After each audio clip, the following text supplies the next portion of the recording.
imita, né? O presencial imita, o remoto imita o presencial, né? Chega no final do semestre é assim também. Quase ninguém vai na aula, você não vê as turmas vazias.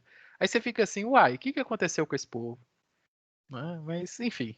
é, enfim. Eu me considero mais pontual e mais presente no remoto. Eu vou te falar que o brasileiro tem essa coisa de se atrasar, né? É uma coisa cultural. Só que isso mudou com o remoto. No remoto as pessoas são mais pontuais do que nunca, sabe? Eu acho que é uma espécie de vingança, assim, com o presencial, né? Tipo assim, tá vendo que a culpa não era minha, era do ônibus que atrasa, né? Então a maioria das pessoas, já que não precisa pegar o ônibus, entra 8 horas em ponto, tipo, chega na hora, sabe? Mas bom, final de semestre, você vê, a turma tá meio vazia mesmo. Vamos lá, pessoal. Então, boa tarde para vocês de novo. A gente vai hoje falar da sequência, né? Que a gente tinha começado a falar de rotação, a gente introduziu variáveis, falou um pouquinho da cinemática de rotação e a gente chegou num ponto interessante, que era, né, a gente apresentou lá que era a energia cinética na rotação e nós paramos para falar do momento de inércia, não era isso? Então, hoje a gente vai ver um pouquinho sobre mais específico sobre esse momento de inércia, teoremas para poder ajudar a calcular esse cara. E a gente já deve entrar no capítulo 10, né, que é falar um pouquinho da dinâmica de rotação. O capítulo 10 ele é dedicado à parte de dinâmica de rotação, que é tipo as leis de Newton na rotação. Né? Beleza. Então, só para recapitular aqui, né, na aula passada a gente deu esse exemplo do disco de serra, não era isso? A gente chegou lá e falou, bom, se você tenta pegar um corpo extenso, como essa serra circular, e calcular o momento, calcular, desculpa, a energia cinética dela, se você usar convenções como tipo centro de massa, né, concentrar toda a massa num ponto e aplicar a fórmula de translação, você vê que vai dar pau, porque, por exemplo, o centro de massa do disco de serra não gira, ele está tipo parado, porque ele é em cima do eixo, né, num disco de serra balanceado aí. Ah, então, assim, né, a fórmula já, né, essa ideia já falha, e você cai numa estratégia de cálculo que é a seguinte: bom, já que eu tenho um corpo extenso, que é esse disco, né, a gente fez até um desenho para isso, e a gente divide ele em muitos pedacinhos, pega cada elemento de massa e calcula a energia cinética daquele pedacinho e soma. Né? Se você faz esse somatório, bom, se você pega as massas tão pequenas quanto você queira, né, vira uma soma infinita, vira uma integração, e a gente chegou num resultado que era. Bom, tá no slide seguinte aqui, que essa soma, né, essa soma dessas, que dava para poder agrupar os termos de velocidade e, né, escrever eles em função da velocidade angular, que era o que você queria desde o início. Mas esses termos aqui, que fazem parte do somatório, que é a soma dos pedacinhos das massas vezes a distância em relação ao eixo ao quadrado, a gente chamou de momento de inércia, porque tinha a ver com a dificuldade de rotação de um objeto. Ou seja, a conclusão aqui é que quanto maior o i, né, quanto maior essa grandeza, que é o produto da massa vezes a distância até o eixo ao quadrado, mais difícil é de um corpo girar. E isso é um resultado bem poderoso, porque ele se aplica a tudo. Né? Tudo que tem um momento de. Desculpa, faz um movimento de rotação em torno de um eixo, vai ter um momento de inércia associado. Né? E esse momento de inércia é o que relaciona a dificuldade de girar, vamos dizer, ao torque aplicado, né? Já usando a linguagem que a gente vai ver daqui a pouco, com o movimento de fato. Então, ele vamos dizer assim, aquele parâmetro que parece com a segunda lei de Newton. Você lembra da segunda lei de Newton? Era força igual a massa vezes aceleração. Ou seja, a massa era o que regulava a força aplicada em relação à aceleração obtida, não é? Massas pequenininhas significa acelerações grandes, massas grandes significa acelerações pequenas, para uma mesma força, certo? Aqui é a mesma história. Se você tiver um momento de inércia pequeno, né, você vai ter uma aceleração angular grande para um torque aplicado. Se você tem um momento de inércia grande, você vai ter uma aceleração angular pequena para o torque aplicado. Tudo bem? Então era mais ou menos mais ou menos esse é o raciocínio do momento de inércia. A questão é que o momento de inércia ele é uma construção mais elaborada do que a massa, porque, na translação, porque a massa é só um parâmetro que depende da quantidade de matéria. Não era isso? A gente viu que a massa inicial era igual à massa mesmo, que é o quilograma, lá o peso das coisas. Agora, o momento de inércia, como depende de como a massa em si está distribuída em torno do eixo, tem muito a que se fazer aqui a respeito. Se você quiser reduzir o momento de inércia de alguma coisa, você pode tentar projetar essa coisa, né? Vamos dizer, você está projetando um volante de motor, que você quer uma inércia pequena, você vai tentar distribuir a massa dessa peça sua em torno do eixo de rotação mais próximo, né? Para diminuir o R, em torno do eixo de rotação. Se você quer um volante de de motor com uma inércia grande, você vai tentar distribuir essa massa o mais afastado possível do eixo de rotação e em formatos, né? Então é aí que está esse cálculo, né? Que é essa integral da massa em torno da distância, né? Do eixo de rotação, que é o momento de inércia, tem lá suas particularidades, tem suas vamos dizer assim, né? Além das estratégias de cálculo que a gente vai ver aqui, tem também os seus objetivos, né? Você vai querer escolher certos formatos. Ah, por que que a roda é um disco, né? O formato da roda é um disco, não é igual lá nos Flintstones, né? Vocês nem sabem o que é Flintstones, né? No tempo de vocês não. Que as rodas eram quadradas e tal. É um desenho, tá, gente? Mas assim, só para dizer que, né, tem a ver com o momento de inércia também, né? Obviamente, um ponto de contato e tal, mas isso daí é de imaginar, né, quais são os formatos ideais para você ter rotações, fazem parte, né? Olha lá, claro que a gente sabe, tá vendo? Algum outro, né? Sempre vai falar, né? Ah, não, eu sei, mas. hum. Eu lembro que eu estava dando aula para um pessoal do ensino médio, acho que até acontece esse caso aqui. Aí eu falei alguma coisa assim na turma. Não, igual o Roberto Baggio lá na Copa de 94, chutou para fora e tal, não sei o quê. Aí eles ficaram me olhando assim, 94, Roberto Baggio, o quê, né? Eles fizeram uma cara assim mesmo, né? Eu nem lembro mais do que era a aula, não, mas eu sei que eu falei assim do exemplo. Aí eles ficaram assim, né? Tipo, aí eu, a gente, 94, esses eram criança, mas aí eu olhei para ele, peraí, vocês nasceram tipo 2004, né? Eu tava olhando lá e falei, nossa, você é velho, você errar por uma década, é de falar, viu? Não é fácil, não. Você vê, esses meninos tudo já nasceram depois de 2000, gente, se você parar pra pensar, né? A maioria de vocês até, nesse bobear. A maioria não, mas metade de vocês aqui já deve ter nascido depois de 2000. Faz nem ideia de que é a Copa de 94, mas enfim, deixa pra lá. Vamos lá. Bom, então foi isso, né? A gente viu esse conceito como momento de inércia. O momento de inércia, então, já que ele é massa vezes distância ao quadrado, essa unidade dele é quilograma metro quadrado. Não tem um nome especial, né, para a unidade.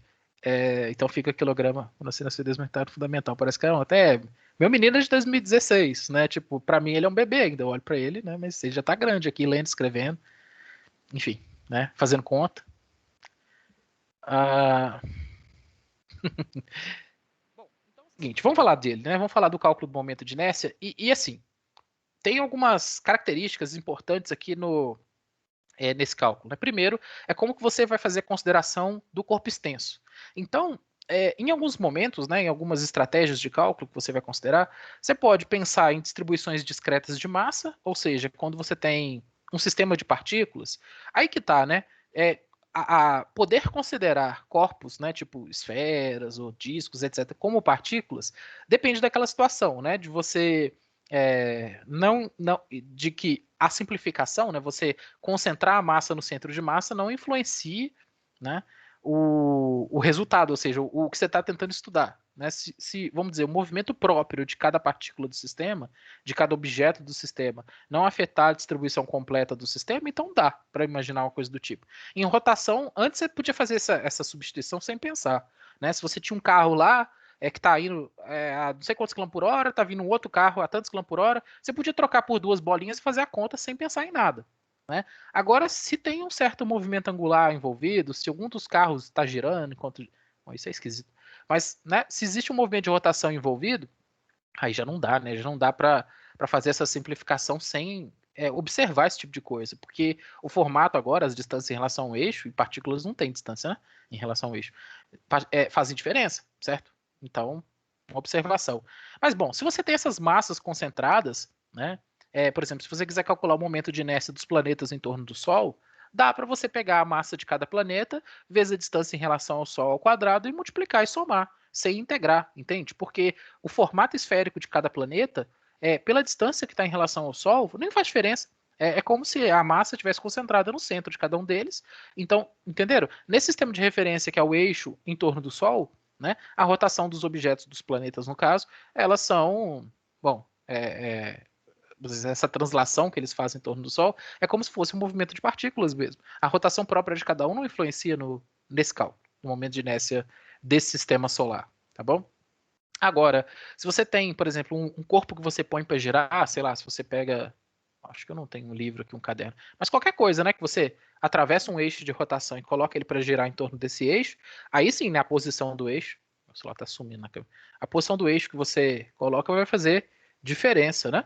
Em relação ao ponto de como é que vai ser esse giro. Porque aí já não dá mais para simplificar, trocar o celular por um ponto. Então, tem essas duas maneiras. A gente diz que a distribuição discreta é quando você tem pontos, né, de massa concentrada, e a distribuição contínua é quando você tem aquele esquema que você tem que pegar cada elemento de massa, cada pedacinho, e integrar em relação a essa distância. E o bacana, né, dessas integrações, dessas coisas todas, é que tem tabelas e tabelas, né? No livro de física tem algumas figuras mais comuns, nos livros de mecânica técnica vocês vão ver várias outras, né? Que são cálculos já, né? Fórmulas prontas, né? Resultados de integração para algumas figuras manjadas, como por exemplo, vocês estão vendo aí no slide, um anel fino em torno de um eixo circular. Então, o momento de inércia desse anel fino, se você integrar o anel fino em torno do eixo, vai dar mr ao quadrado, né? Que é um momento de inércia mais simples do mundo, né? Um cilindro oco, por exemplo, né, quando ele ou uma fatia, né, que é o anel com espessura, né, ele tem em torno de um eixo, ele vai ter esse momento aí que é meio de m R1 ao quadrado, mas tá meio ruim de ler o slide aqui, mas isso aqui é R1 ao quadrado mais R2 ao quadrado. R1 é o raio interno, R2 é o raio externo. Então tudo isso aqui, gente, são resultados de integração. Então só para dizer que se você ver uma tabela, coloquei aqui nos slides para vocês consultarem para fazer exercício, tá certo? Aqui, ó, cilindro com o eixo passando longitudinal, né, em torno do eixo central. Aqui o mesmo cilindro, só que agora o eixo passa por cima, né? Porque o mesmo objeto ele pode girar de duas formas. Você pode ter um movimento que ele vai girar, por exemplo, aqui, ó, em torno do eixo longitudinal, né? Ou você pode ter um eixo passando pelo centro e ele vai girar em torno do centro aqui, né? Em torno do centro do objeto, tá? Então, o mesmo corpo pode ter vários momentos de inércia diferentes, porque se você muda a posição do eixo, você também vai estar estudando movimentos de rotação diferentes, inércias diferentes. Faz sentido? Né? Então, da tabela aí você já percebe isso. Que, por exemplo, o cilindro ele tem meio de mr2 para quando o eixo passa pelo meio, e quando o eixo passa, bom, também pelo meio, mas assim, cortando na direção do diâmetro, não era isso? Aí ele fica com 1/4 de mr2 mais 1/12 de ml2, né? Vira uma soma de uma coisa que parece uma barra. Aqui a barra aqui, ó, é 1/12 de ml2 mais a ver com o diâmetro aqui. Então, ou seja, isso tudo são resultados de integração, tá? E a gente pode fazer uma ou outra aqui para mostrar para vocês como é que é. Não é nenhuma integral complicada, não, para quem já fez o cálculo 2 ou está fazendo aí e já viu várias variáveis, né? Integral de área, integral de volume. Isso aí é tranquilo, né? E bom, até quem não viu mesmo, quem conhece só a primeira integração lá, definida, vocês vão ver que não tem nada demais também, né? Desde que você saiba ali como lidar com os números. Alguns valores aí, esfera maciça, 2/5, esfera oca, que é a casca esférica, né? É 2/3, o eixo em torno do diâmetro vira 1/2, enfim, né? A placa, né? Placa aí de lado A e B, isso. São tudo resultados da integral de R2dm. Essa daqui, ó, que tá no essa, R2dm. Tá bom? Bom, vamos ver se tem um exercício aqui pra gente fazer. Tem um teorema primeiro e tem um exercício. Vamos falar do teorema rapidão, então. Tá? Então, só para dizer o seguinte, que antes de falar do teorema, só explicar uma coisa. Que quando você tem um objeto que não tem uma forma regular, porque se você tem uma forma regular, tipo a placa, a esfera, o cilindro, etc., tudo bem, que ótimo, você tem a tabela para você. Mas se você tem um objeto todo torto lá, uma figura que é uma função diferente, aí você é obrigado a integrar, não é isso? Você tem que usar alguma estratégia de integração para DM, né? Aí tem aquelas integral de revolução de Cavalieri, tem a integração de área, integração de volume, né, que você fatia o sólido, descobre ali a área reta, né, que é a de Cavalieri, ou você simplesmente pega os elementos, né, elemento de área, elemento de volume e estuda os limites de integração, que vai de onde até onde para cada direção, e você varre a área, varre o volume que você está querendo integrar. Isso aí, né, é uma estratégia. E, inclusive, escolher o sistema de coordenadas adequado, né? Se vai ser cartesiano mesmo, se vai ser polar, isso varia, faz variar tanto o jacobiano, né, que é aquele termo que converte as coordenadas que você integra, ou fazer também mudar os limites de integração, porque, sei lá, se você está em coordenadas cartesianas, você vai estar indo de metros até metros, né? Enquanto se você muda para polar, por exemplo, o jacobiano vai ser diferente, mas você vai estar integrando ângulos também, vai ter integral que vai ser de 0 a 2π, coisas do tipo. Então, é só você ficar esperto com isso, né? Na hora de você tentar, vamos dizer assim, fazer essa conta, assim, né, a gente fala assim, fazer essa conta, mas vocês sabem que no dia a dia de vocês, como engenheiros formados, vocês vão usar softwares, né, para fazer, fazer essas integrações todas para vocês. Mas é interessante você saber o que você está tentando pedir para um programa desse tipo, né, para calcular para você, porque a integração numérica, que é o passo, né, vocês já fizeram, estão fazendo cálculo numérico, não? Vocês já viram como é que é? Integração numérica? Como é que tá aí? Quem já viu, quem não viu? Quem não faz ideia do que eu tô falando? Quem acordou agora?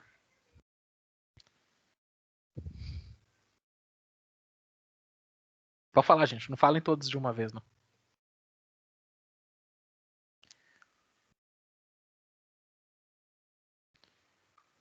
Ainda não. Eu não tenho. Acho que a maioria dos cálculos numéricos é no quarto período, né? Eu acho. Mas, enfim, você vai também aprender técnicas além dos cálculos, né? Que são as técnicas de fazer na munheca, né? Fazer a conta na mão. Você também vai aprender como algoritmos, né? Como você programa faz um algoritmo para poder fazer uma integração para você mais parecida até com a soma de Riemann, com a soma infinita, né? E isso facilita a vida em termos de qual vai ser a função. Ou seja, integrais que não são analíticas também, que você precisa de solução numérica. Nem tudo dá para escrever uma função bonitinha e essa função obedece às mesmas regras de integração, ou seja, tem lá as funções que tem bico, né, que é o limite da pau, e você vê no cálculo algumas dessas já. Só que na prática, às vezes você tem um formato, né, um objeto que você quer de fato conhecer o volume, ou o momento de inércia, bom, né, se ele tem o formato de uma função que não é integrável, né, ou que, né, vai dar um pau pelo esquema de integração que você conhece, não quer dizer que o volume dele não exista, né? Existe, você ainda precisa resolver o problema, entende? Então tem as estratégias aí para aproximar, integrar por aproximação, coisas do tipo. Bom, tá, tô falando já de matemática, né? Aqui quando você. Então, por que eu tô falando tudo isso? Porque se você tem simetrias em torno dos objetos, né? Igual todas essas figuras aqui, elas têm lá a sua simetria. Se a gente pegar, por exemplo, o cilindro aqui, esse de cima aqui, ó, dá para pensar que em relação ao eixo que passa pelo centro, né? O momento de inércia vai ser uma coisinha bem regular. Então, isso parece muito com o cálculo de centro de massa, com a estratégia de cálculo de centro de massa. Porque se você escolhe eixos especiais, vamos dizer assim, né, como eixos que passam pelo centro de massa, como a gente vai ver agora há pouco, a sua fórmula, né, ou seja, o trabalho que é integrar é bem menor, né, porque em relação ao eixo que você observar aqui de cima, né, a massa ela é distribuída de forma igual para todos os lados. Né? Então, se você é capaz de integrar uma linha do eixo até aqui e girar esse negócio 2π, está resolvido sua fórmula. Então, essa, por exemplo, é uma bem facinho de integrar. É porque você ou pegou um eixo especial, né, e fez a conta ali, tá, etc. Então, tem alguns eixos que são, obviamente, mais fáceis do que outros. Só que às vezes, por exemplo, o eixo que você está tentando integrar, da sua rotação, do seu problema, da sua peça que você encaixou, não é tão simples. Por exemplo, se você pega esse cilindro aqui, às vezes você tem uma máquina que, em vez do eixo estar aqui, o eixo está na borda aqui. Né? Ou seja, em vez do objeto girar em torno desse ponto, tá? Ele gira em torno dessa borda, ele gira assim, né? Como uma pá, sei lá. Né? Então, não sei se vocês estão vendo qualquer coisa aí. Mas quando você. Deixa eu ver se aparece. Aparece alguma coisa, né? Eu fazendo movimentos estranhos. Né? Mas quando você, sei lá, né? Tem um eixo que é talvez mais difícil de fazer, e que né? Na verdade, você conhece um eixo mais simples, que é paralelo ao eixo mais difícil, aí entra esse teorema, né? Que é bem bacana, que é o teorema dos eixos paralelos, que ele mostra para você que, bom, se você conhece um eixo, né? Numa certa direção, tá bom? Sempre dá para você. Na verdade, tá, deixa eu lá. Você conhece um eixo numa certa direção, tá bom? Então, nesse plano XY aqui, ó, que tá na figura, você conhece um eixo que está na direção Z, tá? Que passa pelo centro de massa, por exemplo. Dá para você usar o teorema dos eixos paralelos para mostrar. E isso aqui, gente, é só matemática, tá? Não é um teorema assim demais, não. É só triângulos mesmo e tal. E que para mostra que se você muda o eixo de lugar, ainda dá para você aproveitar a integração que você fez com uma substituição de coordenadas que resume a coisa para essa fórmula que está na base aqui. Ó. O novo eixo, por exemplo, né, deslocado do centro de massa, vai ser a soma do eixo antigo, né? Tá vendo? Se você agrupar os termos aqui, na hora que você termina de fazer esse binômio, né? Fica assim, ó, o novo momento de inércia, né, pelo teorema dos eixos paralelos, é igual ao momento de inércia do centro de massa, tá? Então, do eixo da tabela, por exemplo, todos aqueles da tabela passam pelo centro de massa do objeto, vezes, mais um termo que é a massa total vezes a distância de h, que é a distância entre o antigo eixo e o novo eixo, ao quadrado. Ou seja, isso aqui mostra que é bem simples calcular eixos deslocados do centro, tá? Então, assim, é uma maneira de você ganhar tempo em vez de você ficar refazendo integrações para cada eixo que você mudar de lugar, né? Então, isso é, por exemplo, uma coisa que é mão na roda, né? Ajuda você a resolver. Tem outros teoremas mais complicados e a gente não precisa enunciar eles agora, né? Quando vocês fizerem mecânica técnica, né? Alguns de vocês vai fazer, né? Vocês vão ver esse teorema de novo e vão ver outros, né? Mas tudo bem. Então, vamos pegar o que a gente tem na mão aqui. Essa integral de R2dm e talvez o teorema dos eixos paralelos para poder quebrar o galho em alguns exercícios. Nesse 9.35, deixa eu anotar aqui, 9.35, olha só, ele te deu um disco composto, tá? De diâmetro externo de 140 centímetros, ele é constituído, então, ou seja, ele é composto, ele é feito de, né, mais de um material. Ele é constituído de um disco maciço uniforme com raio de 50 centímetros e densidade de 3 gramas centímetro quadrado, cercado por um anel concêntrico de raio interno 50 e raio externo 70. Então você vê, ele é feito de dois materiais diferentes. O material de dentro é mais denso, que vai de 0 a 50, né, em termos de diâmetro ou raio, né? Em termos de raio vai de 0 a 50, e o externo vai de 50 a 70, ou seja, você tem dois discos soldados ali, que são de materiais diferentes. Tá bom, né? Aí ele quer que você calcule o momento de inércia desse objeto em relação ao eixo perpendicular ao plano do objeto que passa pelo centro. Ou seja, ele quer saber qual que é o momento de inércia do centro mesmo. Né? Bom, deixa eu só ver se eu coloquei dois exercícios aqui. Olha, né, esse exercício aqui dá para fazer de vários jeitos. Dá para fazer pela tabela, por exemplo. Né? Por quê? Porque você tem dois formatos. Né? Então, você vai ter aqui o momento de inércia 1 e o momento de inércia 2, não é isso? Deixa eu anotar esses dados aqui. Então, com um raio de 50, a gente tem, vou chamar de R1, 50 centímetros, né? Você tem um ρ de 3 gramas por centímetro quadrado, e o raio 2, vou chamar de 70, né? Você tem um ρ2 de 2 gramas por centímetro quadrado, né? Então são densidades de área, inclusive, né? É como se você estivesse ignorando a altura do disco, né? A espessura dele, é só o plano, mas que é razoável também, dá para concluir que é só disso que depende. Se você até olhar na integração ou mesmo nas fórmulas lá, você vai perceber que assim, uma das dimensões normalmente nem faz diferença se você tem um eixo simétrico. Então, beleza. Então, para eu fazer esse exercício, vamos para a folha do exercício aqui. Tem uma coisa, né, que eu talvez queria mostrar também, que eu coloquei aqui, vamos ver se vai carregar, que é isso daqui, ó, quando você tem enrolamento, qual que é a diferença que você tem para... vocês estão vendo aí a imagem? O planozinho? Que é o seguinte, tá vendo? Se você tem, por exemplo, um cubo sem atrito, que vai descer a rampa, se você tem aqui um cilindro sólido, uma casca cilíndrica, né, que é o tipo o anel fino, né, que a gente viu na tabela. Então, todos esses valores aqui, eles estão tabelados, né? E eles têm momento de inércia diferente. Então, por exemplo, nesse movimento aqui, que na verdade é um combinado de rotação com translação, que a gente chama de rolamento, tem isso aqui no bem, tá carregando,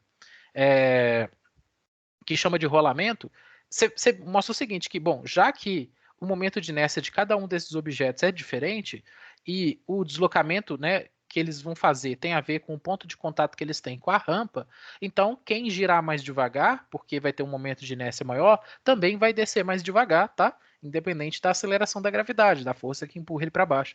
Então, só para vocês terem ideia aqui, ó, né? Então, essa simulação mostra, né, as diferenças dos momentos de inércia. Obviamente, o cubo, como ele não tem nenhuma, né? Em um atrito, ele desce em queda livre, né? A gente já falou disso. Então ele é o mais rápido, né? Enquanto os outros, né, mesmo desprezando o atrito com a rampa, tá bom? Eles vão ter, quer dizer, desculpa, né? Mesmo não considerando uma força oposta, né? Mas não dá para desprezar o atrito, porque se desprezasse o atrito, eles também não girariam, vocês concordam? Eles iam descer reto igual o cubo aqui, né? Só com um ponto de contato. Mas como eles, né, tem momentos de inércia diferente, é isso que tá, né, mostrando aqui, eles vão descer, chegar em velocidades diferentes, porque para o mesmo tempo, cada um deles vai ganhar uma aceleração angular diferente. Os maiores is vão ter menores acelerações angulares. Então você pode olhar aqui pelos termos, ó. Esse aqui tem um maior momento de inércia, ó, é 1. Esse é meio, esse é 2/5, esse é 2/3. Então a casca cilíndrica deve ser a mais lenta, né? Se você, vamos ver se é isso mesmo, né? Então tá vendo? Ela ficou para trás, ó, né? Ela demora mais que as outras para chegar. Então isso é um experimento também que é bacana de fazer no laboratório, né? Que aí no presencial a gente faz, mesmo quem fizer comigo o semestre que vem, depois vocês vêm me visitar no laboratório, a gente vê isso daqui. Mas enfim, né? Se você confiar na simulação aqui, é algo que você consegue observar, tá bom? Momentos de inércia diferentes vão chegar em momentos diferentes lá embaixo. Tá, o que eu tava... exercício, vamos lá. Então, vamos aumentar essa tela. Então, olha só, né? A figura, ela é mais ou menos isso daqui, né? Você tem, sei lá, um disco, né? Que é ρ1, né? E ele tem uma coroa, né? Ele tem um anel do lado de fora aqui que é de outro material. Tá meio horrível aqui, mas bom, lidem com isso, tá? Que é ρ2. Então o disco ele é composto, né? Ele tem duas partes. Então esse primeiro raio aqui é o raio R1 e esse daqui de fora é o raio R2. E essa figura gira em torno do centro, tá? É isso. Então, bom, o que vai ser o momento de inércia, então? E isso é importante, né? O momento de inércia total vai ser o momento de inércia do disco interno mais o momento de inércia do anel externo. É isso, tá? Não tem por que ser diferente, porque o momento de inércia é a soma das massas vezes a distância ao quadrado de cada uma das partes. Então, se você soma o que está concentrado aqui no meio e depois soma o que está concentrado aqui, no fundo, quem é I1, quem é I2 é você que define, certo? Por questões de formato, separar é mais fácil. Mas é a soma de tudo. Então, não tem problema eu somar uma parte e depois somar outra e depois somar as duas somas, né? Tá entendendo? Então, que vai dar mesmo momento de inércia, um momento de inércia total, que é o que eu quero. Então, dá para eu separar aqui em dois formatos diferentes conhecidos para poder usar a tabela. Se você olhar da tabela lá, o disco maciço, se eu não me engano, ele é meio de MR2, né? Se vocês quiserem, a gente volta na tabela para conferir, mas ele é igual a meio de MR2, né? Então vai ser massa 1 vezes R1 ao quadrado, tá bom? Enquanto o segundo formato, que é o anel, acho que foi o primeiro que a gente mostrou, né? Vamos lá na tabela, porque agora eu fiquei até na dúvida qual que é o coeficiente. Bom, na dúvida a gente pode integrar também, mas é mais rápido olhar aqui, né? Aqui, ó. Esse é o anel fino, né? O disco é igual tá aqui, ó. Cilindro ou disco maciço, ele é meio de MR2. Tá pequenininho, né? Mas deixa eu aumentar aqui para vocês verem. Vocês tiveram que acreditar em mim, ó. Meio de MR2, tá bom? E o cilindro oco também é meio, mas é meio de M R1 quadrado mais R2 quadrado. É tipo uma composição aqui, então vamos lá. Bom, né? Quer dizer, se você tem. Se as coisas estão dentro da fórmula, perfeito, né? Não tem. Onde eu tava aqui? Não tem muito mais, certo? Então vai ser, né? Essa aqui é a fórmula do I1. E a fórmula do I2 vai ser tipo meio de M2, né? Vezes quem? R1 ao quadrado mais R2 ao quadrado. Então, esse aqui é o I2. E você resolve, tá? O único problema aqui, eu acho que são com as unidades, né? As unidades aqui, elas estão, tipo, grama, centímetro e tal. É melhor você ter o cuidado de passar tudo para quilograma, metros cúbicos, e aqui também você usa em metros, né? Para que a resposta já seja no sistema internacional e você não tenha problemas, Né? Então, se você fizer um pequeno fator de conversão aqui, né, que é bom fazer, 1 quilograma é 10 a 3 gramas, e aqui está o quadrado, né? 1 centímetro quadrado é igual a 10 a menos 4. 10 a menos 4? Peraí. É isso mesmo, né? É igual a 10 a menos 4 metros quadrados. Isso. Então, para eu fazer essa conversão aí, a grama vai cortar com grama, o centímetro quadrado vai cortar com centímetro quadrado, e você vê que para você converter, que é 10 a 3 e aqui é 10 a menos 4, então ficou 3 menos 4 que dá menos 1. Então você tem que multiplicar por 10, né? Não, suspeito. Mas é isso mesmo. Aí vai ficar assim, né? 3, e o que sobrou aqui vai ser dividido por 10 a menos 1 quilogramas por metro quadrado, tá? E isso é a mesma coisa que 30 quilos por metro quadrado. Então, o fator de conversão é andar uma vez, né? Então, esse aqui vai ser 20, né? Kg sobre M2, tá bom? Tudo bem que você até podia fazer essa conta primeiro e sei lá, né? Porque, deixa eu pensar aqui. Tá, agora já foi. Mas é porque eu estou dizendo aqui, a gente tem que escrever esse M1 aqui, né? E quem é M1, por exemplo? M1 vai ser a densidade vezes a área, né? E M2 também. Então talvez, né? Não precisava ter tido o trabalho aqui, agora que eu estou parando para pensar.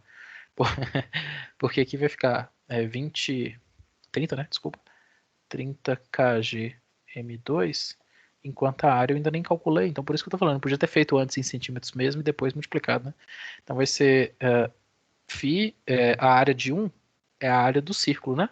Então é πr2 que eu vou usar aqui. Eu tenho que saber, né? A fórmula da área do objeto que eu tô calculando, para saber a massa dele. A densidade vezes a área vai dar, se tá com um raio, cadê o raio? Se o raio é 50 centímetros, é meio metro, então vai ser tipo meio ao quadrado, tá bom? Isso, metros quadrados. Então, cortando o metro quadrado aqui, você vai achar a resposta em quilogramas. Deixa eu anotar aqui. Então, vai ser 0,5 ao quadrado vezes 30 vezes π. Deu 23,56.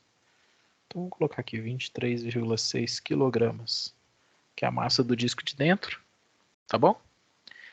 E a massa do disco de fora, que é o anel, na verdade, né? Vai ser a diferença entre as áreas. Quer dizer, vai ser assim, né? Vai ficar 20, que é a densidade, vezes a área maior menos a área menor. Faz sentido?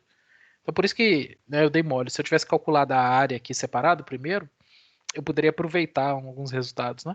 Então, ficou a área maior, que é 0,7, mas nada que seja também lá, né? Difícil, não. Mas tá bom. Então, a área do anel é tipo o círculo maior menos o recorte, né? Menos o círculo menor. E aí pronto. Então, deixa eu fazer essa conta aqui rapidinho também. Faz sentido, gente? Tudo bem aí? Vai ficar 20. Deixa eu fazer igualzinho. Tá aqui. Π vezes 0,7 quadrado menos π vezes 0,5 quadrado. Então, deu 15, né? Deixa eu ver. 20. Deu, isso já é a resposta, né? Que eu fiz a conta toda aqui. Deu 15,1, arredondando para cima de novo, quilogramas, tá? Então eu tenho, né, esse trabalho de calcular áreas, né, e massas, tá? E agora já resolvido, né? Você pode vir aqui agora que o momento de inércia total dá a resposta. Substituir os valores. Vai ser o quê? Vai ser meio. Primeira massa, 23,6 vezes 0,5 ao quadrado. E o segundo vai ser meio de 15,1, que é a massa do anel, vezes o raio de dentro. Cuidado que aqui é mais, tá vendo? Mesmo que na fórmula aqui seja um menos, aqui é a fórmula do momento de inércia, outra coisa. Então é mais 0,7 ao quadrado. E Vamos somar essa maçaroca aí agora. Então, tá vendo? É um bagulho que dá um tiquinho de conta, mas não tem, sei lá, muito problema. 23,6 dividido por 2 vezes meio ao quadrado. Então, esse primeiro termo aqui deu 2,95. E o segundo termo, dividido por 2, vezes o que está dentro do parêntese,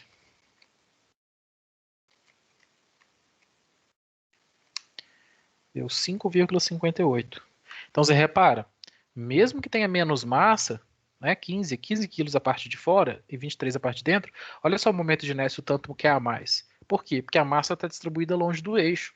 Então, você vê, né, até por causa dos quadrados, você vê que importa muito mais, né, a distribuição, né, ou seja, o quão distante está do eixo, do que o próprio valor da massa em si. Tá? Então, somando isso aqui dá tipo um 5,59, se a gente arredondar. Então, 5,59 mais 2,95 deu 8,54. Aí já está no Sistema Internacional, KGM2, tá? O momento de ser um 4. Não ficou feio. Mas é isso aí, tá? O momento de inércia. Tudo bem? Então, assim, foi talvez uma versão simples do exercício. Né? Você pode olhar assim e falar, mas você fez muita conta, mas nenhuma conta difícil.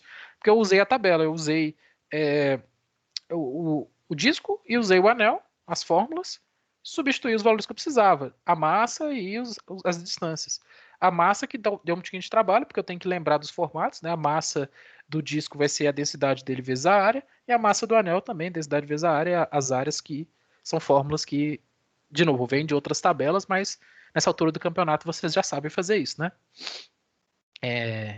Pensar essas áreas aí. Mas tudo bem, gente? Alguma pergunta aí do 35? Ou tá de boa?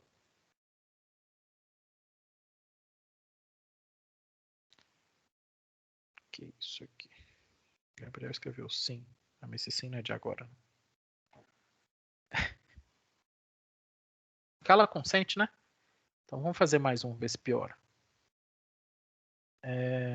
Sai da minha frente, negócio.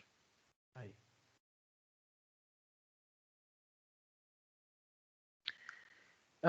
Ok, a gente estava no, vamos lá, 35. Então agora vamos fazer o 51. O 51 ele fala o seguinte: uma placa metálica retangular, desculpa, fina, de massa M. Então é algébrica, ele não te deu os valores, né? Falou que é uma placa de massa M, tem lados de comprimento A e B. A gente viu essa fórmula agorinha, né? Se você tá aqui, ó, quer ver? Aí, olha aí, ó. Placa fina. Bom, vamos ver o eixo, né? De lado A e B, né? Então, bom, se eu for fazer um desenho, tá aqui. Placa lado A, lado B. E a massa M. Aí a pergunta é o seguinte, vamos lá.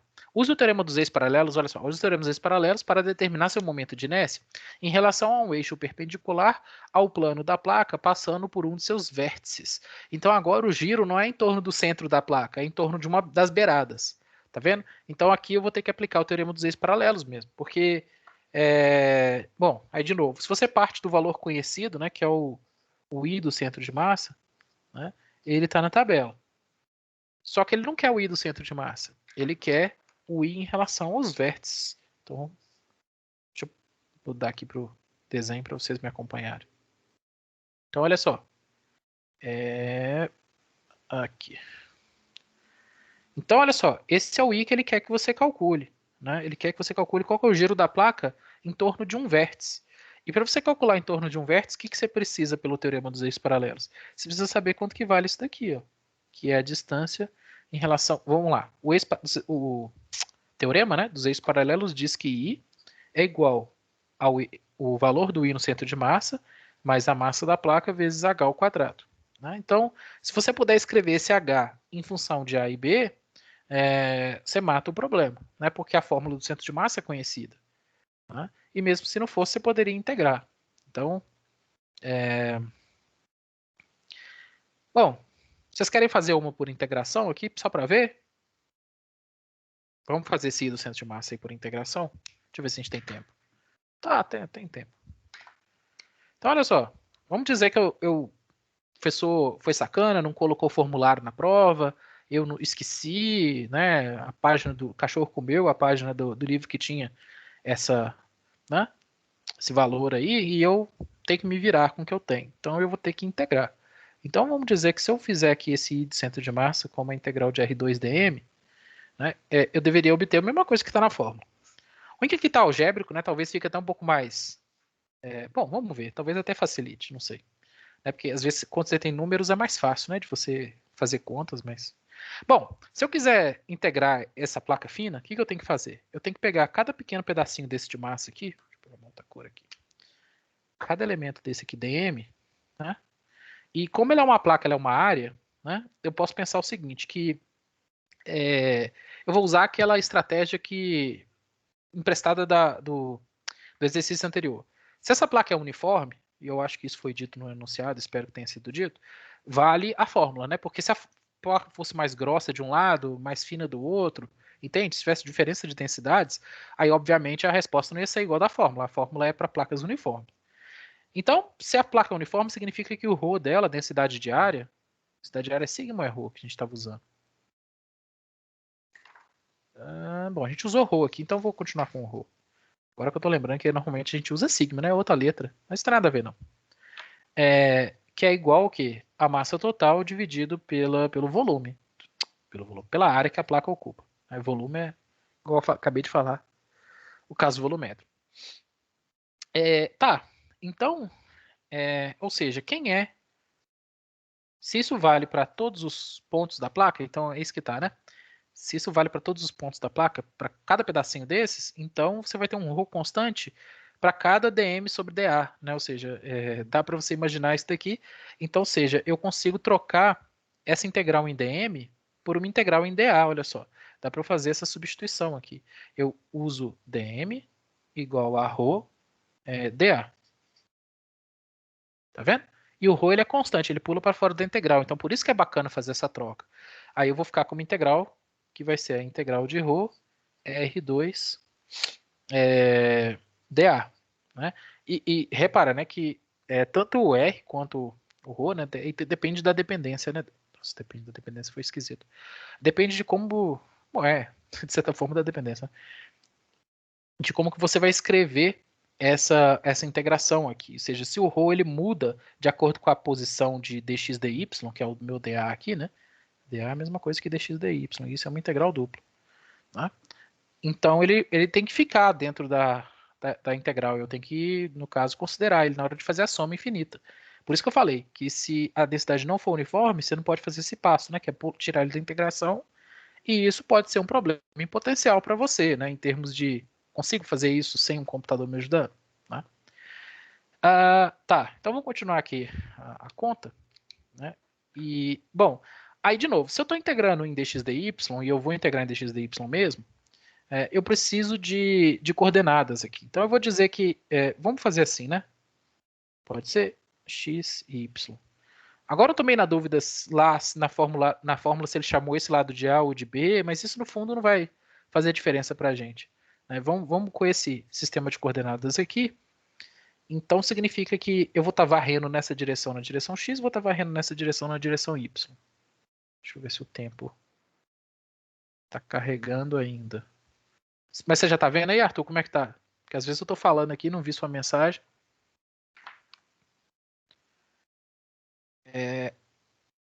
Bom, então vamos lá.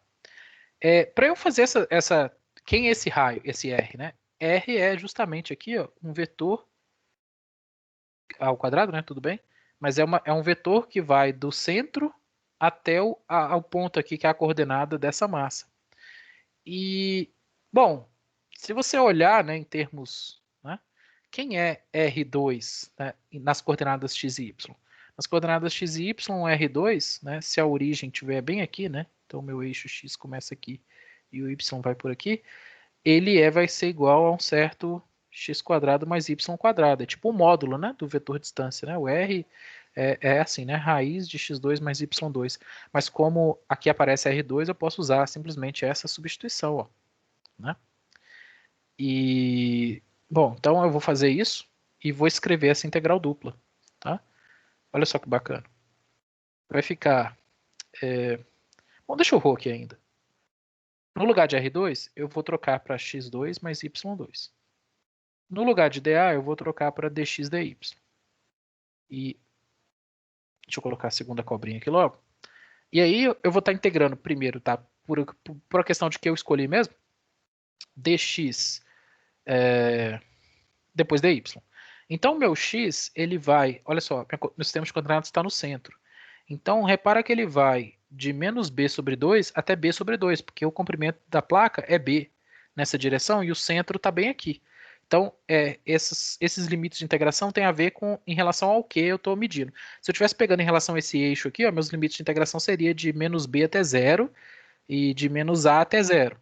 Mas eu não quero fazer em relação a esse eixo, eu quero fazer em relação a esse eixo aqui primeiro, para comparar a resposta com o livro, né, para ver se eu não vou integrar nada errado.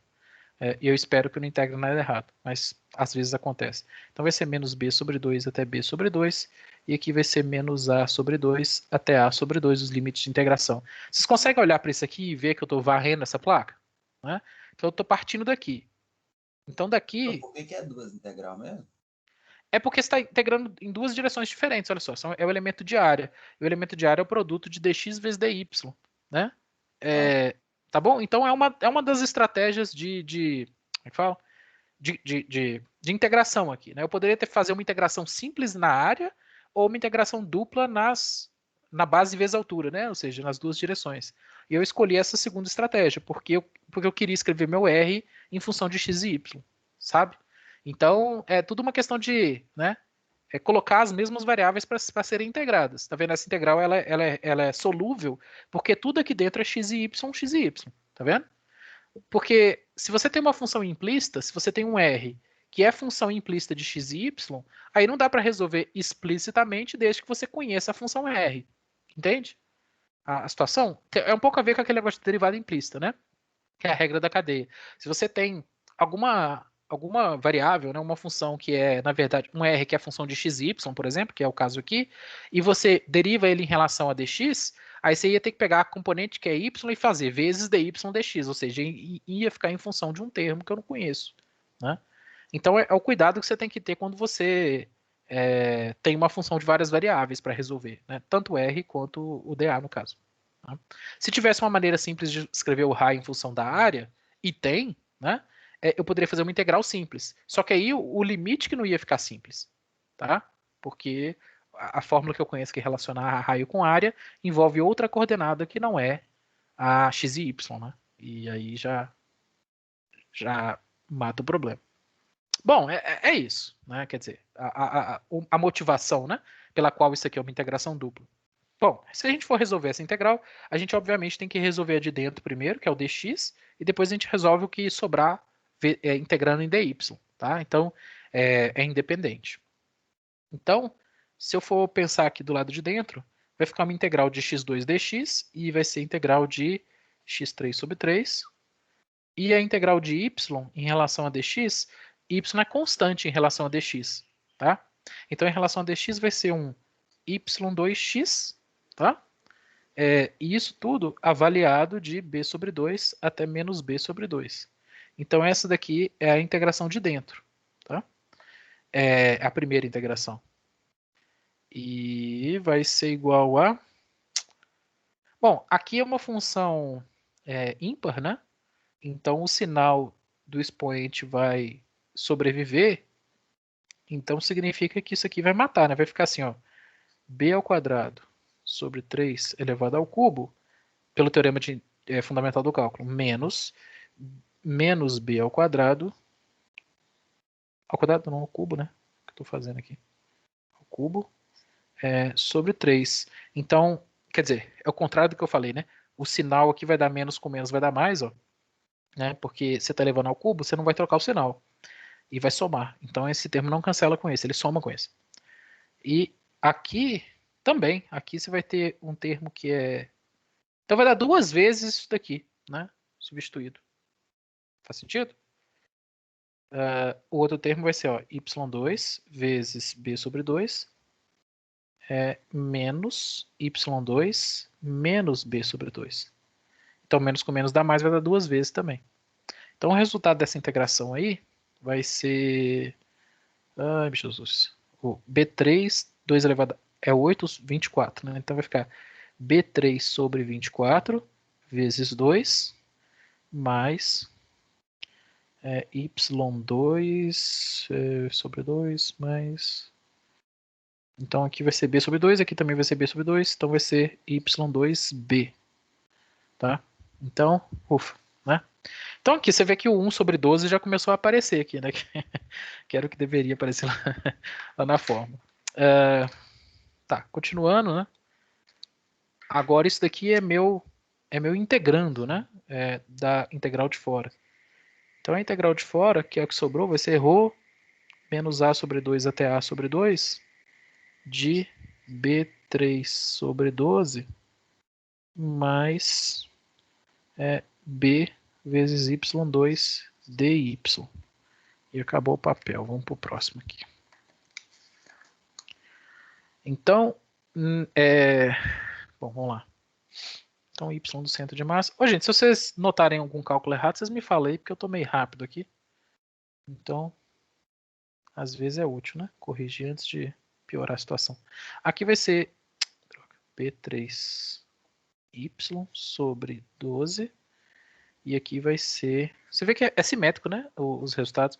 Vai ser aqui B vezes Y3 sobre 3 em relação a sobre 2 menos A sobre 2. É isso, né? Se eu não integrei nada errado. 3 sobre 3. Aqui. A área é XY. Acho que tá certo, né? Então, o que mais?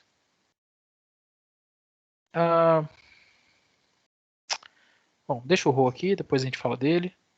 Aqui vai ficar exatamente a mesma coisa, né, em termos de sobrevivência. Vai dar duas vezes os termos que estão aqui dentro.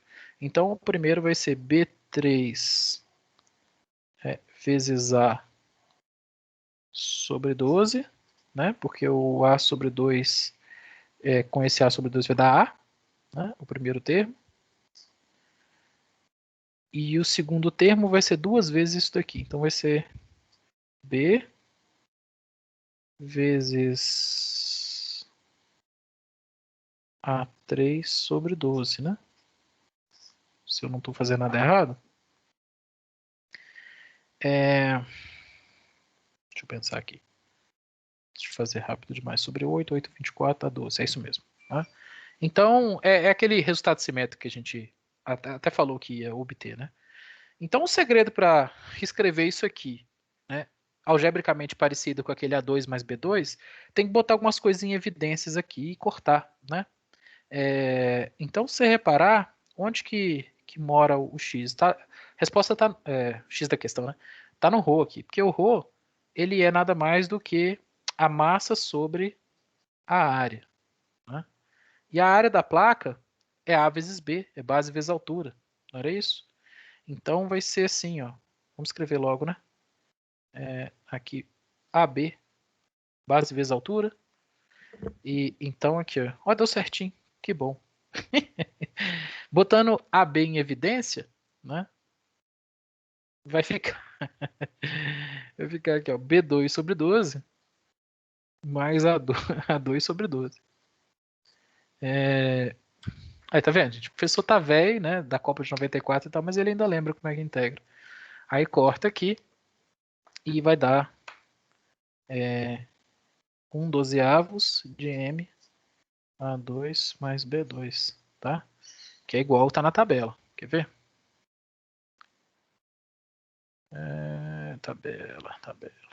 Aqui, ó. Olha lá, ó. Viu? Agora vocês sabem de onde que veio 1/12 de M A2 mais B2, tá?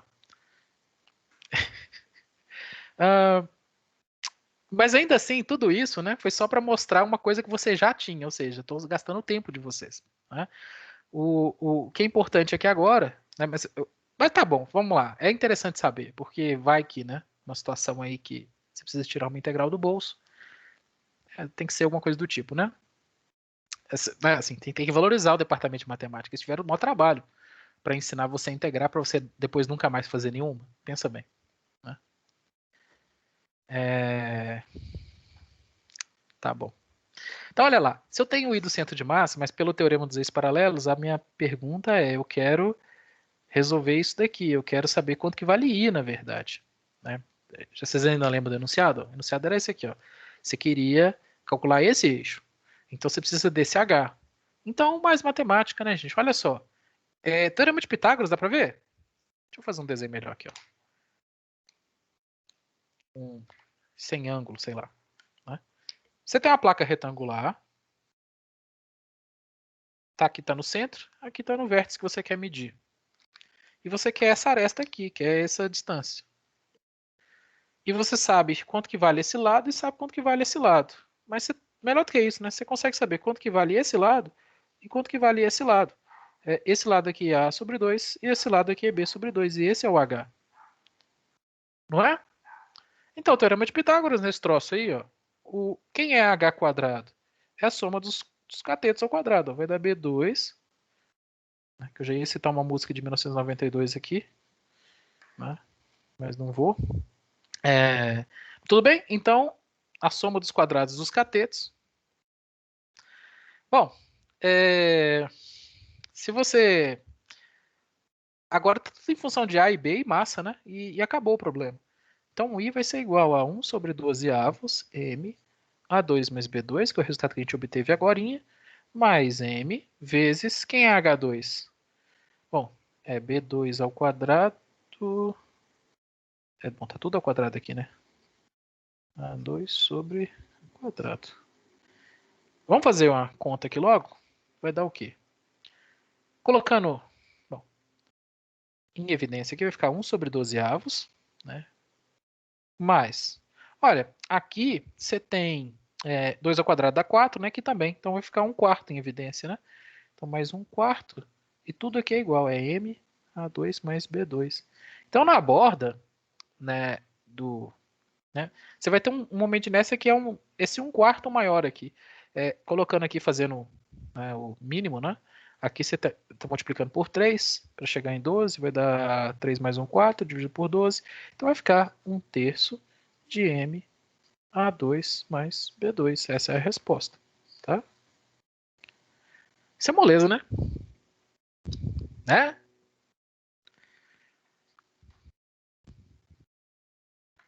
Gente, tudo bem aí com esse exercício? Qual que é mesmo? 51?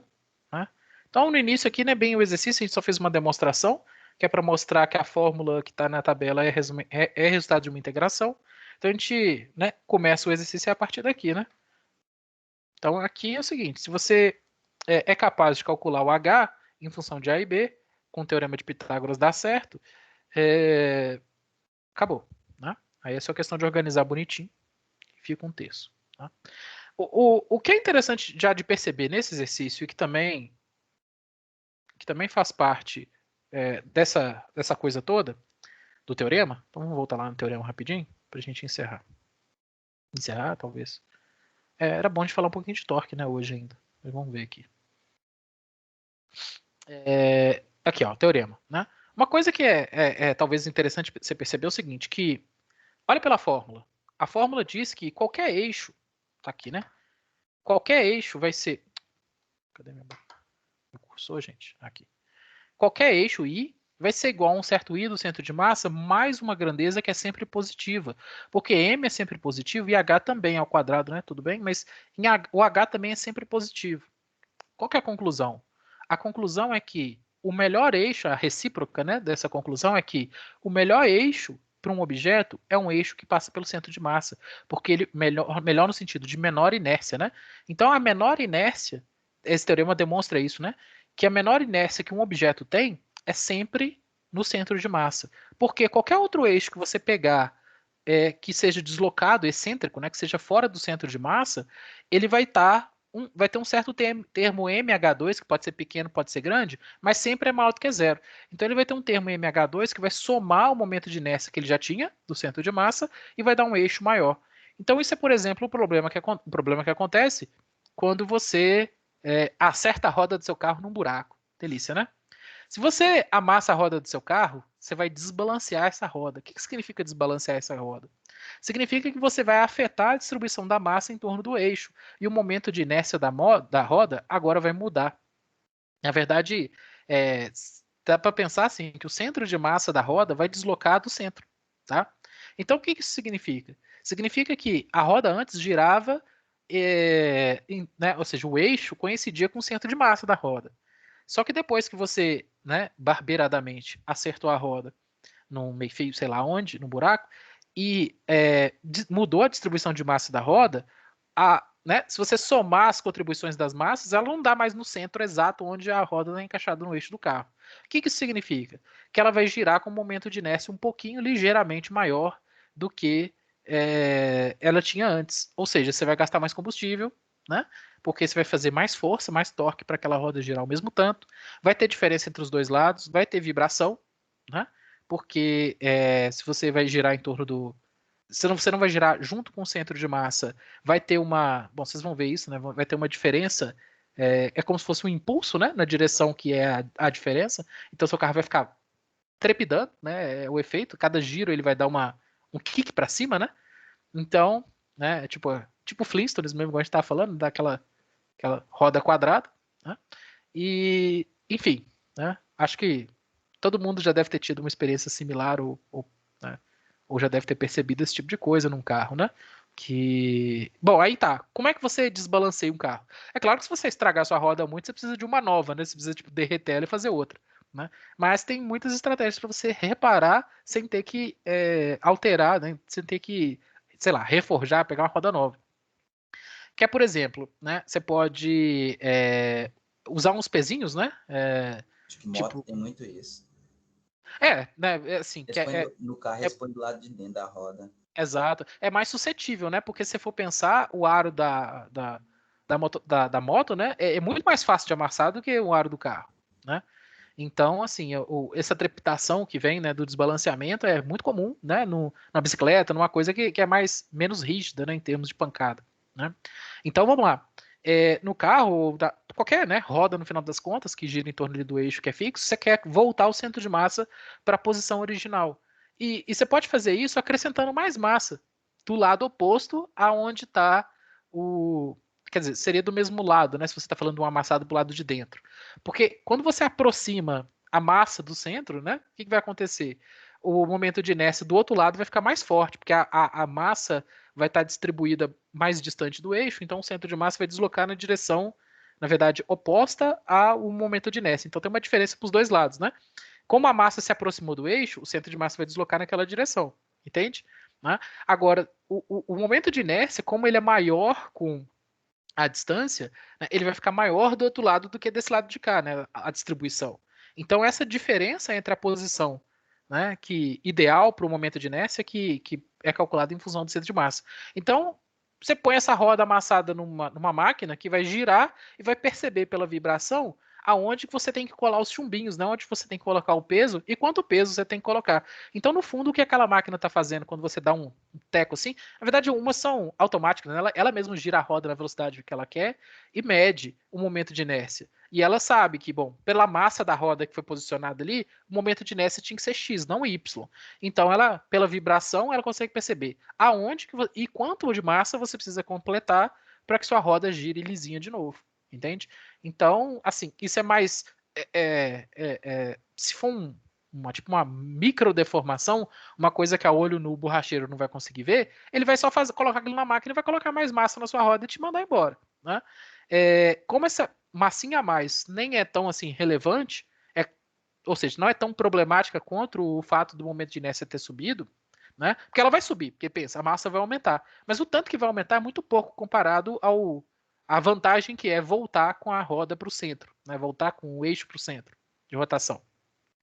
Então, ou seja, né? É uma solução simples, né? A outra é pegar uma marreta e desamassar sua roda, né? Mas aí ele tem que saber aonde bater, né? Então, certo? As duas soluções são válidas. Enfim, né? Só dizendo que isso faz parte dessa história aí, né? Agora você já sabe o que aquela máquina faz, por exemplo. Deixa eu ver aqui quanto tempo a gente tem. Acho que não tem muita coisa, não. Vocês me deram 5 minutos aqui. Eu queria falar rapidinho do torque, né? Que eu acho que dá pra gente começar hoje e a gente volta nele na semana que vem. Semana que vem vai ser nossa última aula, né? Assim, né? Síncrona, presencial. Foi boa, né? Só sonhando, né? Vai ser nossa última aula síncrona, porque a gente vai fechar esse capítulo, a gente vai falar de torque, vai falar de momento angular, e na quinta-feira a gente volta, né, da semana que vem, se essa semana ou outra, para fazer a atividade síncrona final, né? E aquele esquema que eu comentei com vocês da unidade 7, ela vai ser assíncrona, né? Tem as aulas gravadas lá, e eu vou liberar, inclusive hoje, né, também vou liberar uma tarefa para vocês, a 6.2. Eu já devia ter feito, mas esqueci. Tá bom? Então, vou colocar essa 7.1, vai estar disponível na semana que vem, a partir da semana que vem já, né? E aí vocês podem fazer, né? Ela vai contar ponto isso, ela vai substituir uma atividade que está com nota menor que tiver o peso compatível com dessa atividade perdida, né? Essa atividade substitutiva vai ter peso 20. Então, se você perder uma peso 20 ou perder uma peso 15, tudo bem. Se perder uma peso 30, eu vou ter que reduzir sua nota, né? Porque peso é diferente. Bom, mas vai contar alguma coisa, melhor do que zero, certo? Voltando aqui, né? Já se a gente for pensar em termos de dinâmica, a gente já está com muita ferramenta na mão. A gente já sabe cinemática, de rotação, a gente já entendeu o momento de inércia e também um pouquinho sobre energia cinética de rotação. Então a analogia pode continuar agora, ou seja, essa grandeza torque, ela vem substituir a força, né? Então na translação você tem força, né? E na rotação você tem torque. Então torque é o peteleco, né? É o empurrão que faz o objeto girar em torno de um eixo, tá bom? Então, ou, né, a força produzida por um eixo motriz, um eixo que está girando, é o torque, né? Então, o torque é aquilo que converte rotação em força, tá bom? Na linguagem.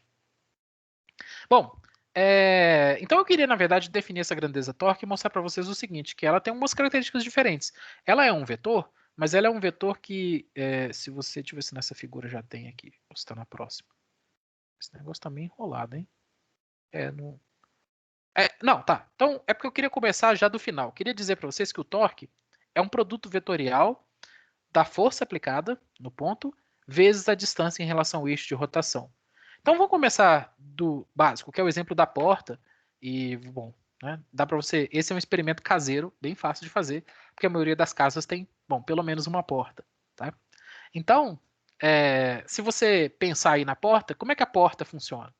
A porta, né, é uma certa massa, um objeto retangular, né, a maioria delas, e ela gira em torno de um eixo, que é a dobradiça, né, que fica ali no cantinho. Tá? Então o eixo da porta nem passa pelo centro de massa dela. Pelo teorema dos eixos paralelos você consegue, né, calcular aí a inércia da porta. Isso é um exercício simples até de fazer. Mas, enfim, só para dizer que ela vai girar em torno daquela dobradiça, que é o eixo que está fixo ali na parede, nos pinos ali e tal.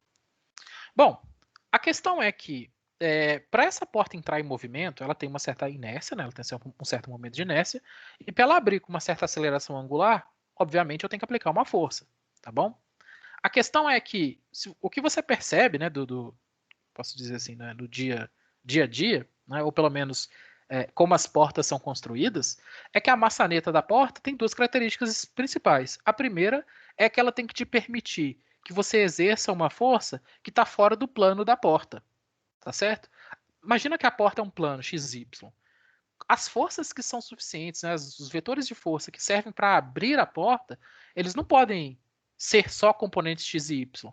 Para você abrir a porta, você tem que puxar ela na sua direção, ou empurrar. Você precisa da direção z, entende? Então, para você abrir uma porta, você precisa de um pegador, alguma coisa que permita com que você puxe ou empurre essa porta. Então, as maçanetas costumam ter esse formato, né? E a outra característica fundamental é que ela é mais afastada do eixo possível. Uma maçaneta que é eficiente para abrir uma porta, ela está na outra extremidade. Por exemplo, se no desenho aqui o eixo está na esquerda, a maçaneta está na direita. Tem que ser assim.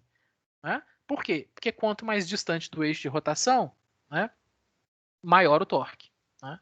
Então, essa visão, né, de como que funciona o torque, já dá para ver que o torque não depende só da força aplicada, também depende, obviamente, da distância em relação ao eixo de rotação, assim como o momento de inércia. Né? O momento de inércia não depende só da massa, ele depende da distância em relação ao eixo de rotação. Torque é a mesma coisa. O torque não depende só da força aplicada, depende da distância em relação ao eixo de rotação. Então você pensa assim em termos de, por exemplo, chave de fenda, né, essas chaves de boca, né, igual essa chave que você usa para poder trocar pneu e tudo mais, quanto maior o braço dela, melhor para você, menos força você faz para poder aplicar um torque, né, para poder girar o parafuso, para poder tirar o parafuso da inércia. Então, o torque aplicado, né, que é proporcional também à distância em relação aonde a força foi aplicada. Então, estou falando isso tudo por quê? Por essa razão. Então, se você tem um corpo qualquer, aqui nessa figura aqui, o que você está vendo é sei lá, uma pedra, sei lá o que é, né? Não há uma porta mais, mas você tem que o eixo de rotação é esse ponto, e se você aplicar uma força qualquer sobre esse corpo, né, a parte que vai ser aproveitada, né, vai ser só a componente que é transversal. Então, olha só aqui, ó, você tem essa componente aqui, que ela é tangente, né, a distância R, tá? Essa componente radial aqui, ela não produz torque, tá? Que é aquilo que eu falei. Forças que estão em relação a XY não produzem torque. Se você tentar abrir a porta, né, gente, empurrando ela, né, pega uma porta aí, se você abrir ela, você empurrar na direção do eixo, se você fizer alguma força cuja direção passa pelo eixo, a porta não sai do lugar. Ela não vai andar nem para um lado nem para o outro. Ou você vai empurrar ela para dentro da parede, ou você vai puxar ela na sua direção. Mas se ela estiver bem presa e você não for um Hulk, ela não vai acontecer nada, né? Mas a questão é que ela não gira nem para o lado nem para o outro. Ela não ganha aceleração angular com uma força aplicada na direção do eixo, com a força R, aí, radial. Agora, com uma força tangencial, uma componente tangencial, se você faz uma força diagonal, a parcela da força que está nessa direção que vai contribuir. Então, você já percebe que tem um certo seno de θ aqui, né? Um certo ângulo que vai ser a componente que faz trabalho, né? Que de fato gira a porta naquela direção. Então, isso tudo para dizer o quê? Que o torque depende do ângulo, obviamente, entre R, que é a distância do eixo até o ponto de aplicação, e o F. E a fórmula geral é essa daqui, né? Que o torque, módulo do torque, é igual ao módulo de R, é igual ao módulo de F vezes o seno de φ, seno que φ é o ângulo entre R e F. Tá? Então é um certo módulo, né, do produto vetorial, não é produto escalar, tá vendo? Produto escalar é cosseno, né? Agora é o produto vetorial entre R e F. Então a fórmula geral para o torque é R VEC F. Tá? Então, o torque também é um vetor que sai do plano, né? Você vai fazer ali R vezes F e usar a regra da mão direita para definir o vetor torque, né? A direção e os sentidos. Se o torque for positivo, vai ser se R e F for positivo. O torque vai ser negativo se R e F for negativo, de acordo com a regra da mão direita. Tá? Isso tem a ver com o giro, né? Se de R você gira para F, você vai ter um giro positivo, sentido anti-horário, e sentido horário, a gente já falou sobre isso na aula passada, certo? Essas convenções, e que se aplicam ao torque, porque o torque é um pseudo-vetor, ele é um vetor de módulo R e F seno θ, seno φ, desculpa, e a direção e o sentido dele é determinado pela regra da mão direita. A direção dele é ortogonal, ele sai do plano, né, onde está R e F, e o sentido é positivo e negativo de acordo com o dedão da sua mão direita. Bom, tem uma linguagem que é razoável, né? Eu acho que a gente pode terminar a aula por aqui, que a gente usa para esse tipo de vamos dizer assim, né, para problemas que envolvam torque de maneira genérica, é essa linguagem da linha de ação e do braço de alavanca, tá? Então, se você pegar a mesma imagem, né, que a gente está pegando ali agora há pouco, e pensar, bom, tem um eixo de rotação bem aqui no O, e o torque aplicado na beirada aqui, ó, F. Se você pensar, tem duas maneiras de entender esse seno de φ. Esse seno de φ pode ser entendido como igual a gente viu aqui no desenho de cima, como a projeção, né, seno aqui, ó, o cateto oposto, né, essa que seria a componente tangencial da força sendo aplicada integralmente na direção R. Né? Então, se você tem essa distância total R aqui, ó, você vai pegar apenas a componente que forma um ângulo de 90 graus com ela para calcular. Então, você pode imaginar isso daqui como sendo F seno φ, desculpa, aqui, ó, F seno φ vezes R. Isso é igual ao torque. Ou você pode imaginar que para essa força diagonal aqui, ó, a distância que vale, né, é a distância que forma um ângulo de 90 graus, que é essa aqui de baixo, que o pessoal chama de braço de alavanca. Então, se você aplica o ângulo φ, né, pega o cateto oposto de R, tá vendo? Que é esse R ortogonal aqui, esse símbolo de ortogonal, tá? Não é nenhum gesto obsceno, não. Se você pegar esse R ortogonal aqui, F, dá no mesmo a conta. Então, tanto faz se você aplica, o que eu quero dizer aqui tanto faz se você aplica o seno de φ ao F, ou se você aplica o seno de φ ao R. né? Não muda nada você pegar R, que é o módulo da distância, vezes a componente ortogonal de F, ou pegar o módulo inteiro da força e multiplicar pela componente ortogonal da distância. Aí vai muito de linguagem, porque às vezes no enunciado ele fala assim, o braço de alavanca é X metros. Então ele já te deu quanto vale R sendo φ. Então você não precisa ter o trabalho de calcular a componente de F, é só multiplicar pelo F inteiro, F cheio. Ou às vezes ele vai te dar, a componente tangencial de F é tal. Aí você já tem F sendo φ, é só multiplicar pelo R total. Né? Então é só por uma questão de linguagem matemática, porque como é um produto de dois vetores, vezes né, uma componente ortogonal deles, né, o seno de φ de um deles, tanto faz de qual que vai ser, tá? Nesse sentido aqui é distributivo. Tanto faz fazer F seno φ ou fazer R seno φ vezes F. Tá mais ou menos claro, gente, a ideia? É só por uma questão de enunciado que isso é importante. Porque às vezes ele vai te dar o R ortogonal e o F cheio. Às vezes ele vai te dar o R cheio e vai te dar um F ortogonal. Aí você tem que saber lidar com isso. Beleza? Bom, na próxima aula a gente faz esse exercício 10.4 aqui. Ele não é tão complicado não, mas a gente pode começar por ele, né, para poder fazer esses produtos vetoriais aí, mostrar como é que o torque se comporta, né? E é como segunda lei, né? Você vai somar os torques, né? E para ter o torque resultante. Ou você pode também somar tudo e fazer uma vez só, né? Tanto faz.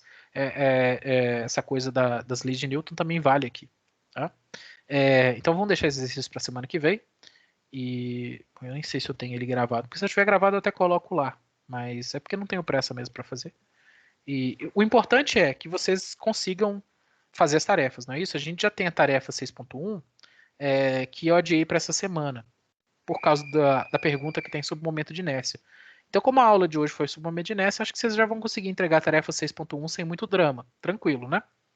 E a 6.2 eu vou colocar no SIGA A. Só que para fazer a 6.2 você já tem que ler esse capítulo 10, porque faz perguntas sobre giroscópio. Então é interessante você estudar o giroscópio, ler lá o que é momento angular, etc. E assim, o livro está bem fácil, tem muitos exemplos, e o vídeo que eu vou passar para vocês, né, que faz parte da atividade, também é bem explicativo, mas é mais né, um estudo de caso parecido com aquele que vocês fizeram da mola em queda livre, tá? Então é um vídeo meio assim, né? O que será que vai acontecer? Né? E é uma atividade tranquila, de certa forma. Né? Então, tem duas para essa semana. Tem a 6.1, que foi adiada, né? Da semana passada para essa. E tem a 6.2, que é essa semana mesmo. Tá? Então, com essas duas atividades, aí vai faltar o quê? Faltar o quê? Lista de exercícios, né? É a 6.3, que é aí a semana que vem. E a atividade síncrona, a gente fecha. Então, tem duas essa semana e tem duas na semana que vem. Tá bom? E aí vocês estão liberados. Tudo bem, gente? Alguma pergunta? Tranquilo, professor.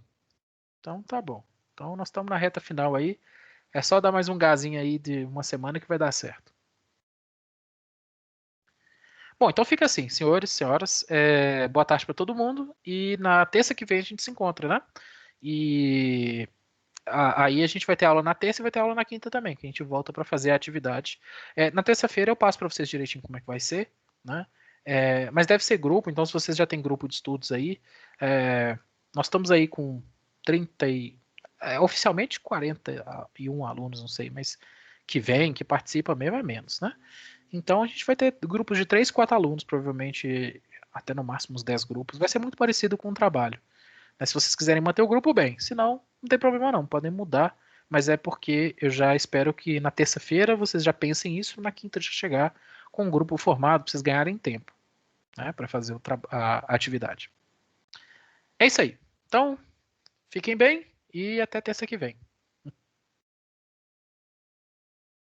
Tranquilo, obrigado, professor. Então, valeu. Boa tarde para todos. Deixa eu parar essa gravação aqui.